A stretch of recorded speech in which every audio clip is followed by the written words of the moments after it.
التدوينه ديالك من بعد بعد وقيله الهزيمه ديال بركان درتي تدوينه ديروا الجمع العام كذا ديروا بحال التصريف عليها. انا نقول لك التدوينه يعني انت من الناس اللي كيطالبوا برحيل المكتب المدير بناء على التدوينه. راه عادل كيقول لك خصنا نمشيو في الشنو، راه عادل كيقول لهم انا غير دوز هاد المرحله ديال الجيش وغنمشي. عادل راه عادل قال المخاطين. لا ولكن عادل يقول وي بناء على الضغط، ولكن انت راك كنتي مسير، يعني انت واحد الوقيته كانوا كيطالبوا كتقول الناس راه غالطين باش مسير باش مسير يطالب، يعني الناس اللي كان معاهم سيروا مثلا سيروا بحالكم هذه كان هيجان. اسمعني مزيان مباشره بعد نهايه مقابله ديال بركان اتصل بيا عادل هذا اتصل بيا عادل قال لي كنتصل بيا داك النهار ابو طارق عجبوش مسكين الحال تبع جميع اخبارنا ديال رجاء الرياضي، نتمنى الله يفرج عليه.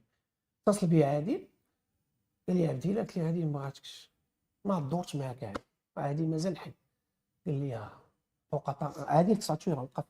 قلت له عادل تمشي ما دورش معاك والضغط الجمهور هايج كتعرف الجمهور ديال الرجاء صافي راه ما يتقبلش لك ان الفرقه توصل لذاك ما يتقبلهاش. قلت له عادل ما دارتش معاك كور مباشره بعد بركان خاصه ان بركان ما عمرنا على 10 سنين ما خسرنا عنده وما كانش اول مره. فعادل ديك الوقيته قال لي عادل انا غنمشي، قال لي انا غنمشي لقيت قدر لقيت شهادي وزعما الله يحسن له وانا كرئيس تهز داك الجبل. ورا عادل يتصلوا بيا من الخريطين كيعطوني اتهامات بانني انا كنحرض عادل على البقاء وبانني انا باغي نجيب عادل لعابه. شوف راه داك الشيء اسطوري وافلاطوني. قلت لهم ودي انا دابا حاليا بهذه النتائج انا تكون واحد اللجنه ديال تصريف الاعمال هذا هو القانون وعادل راه هي.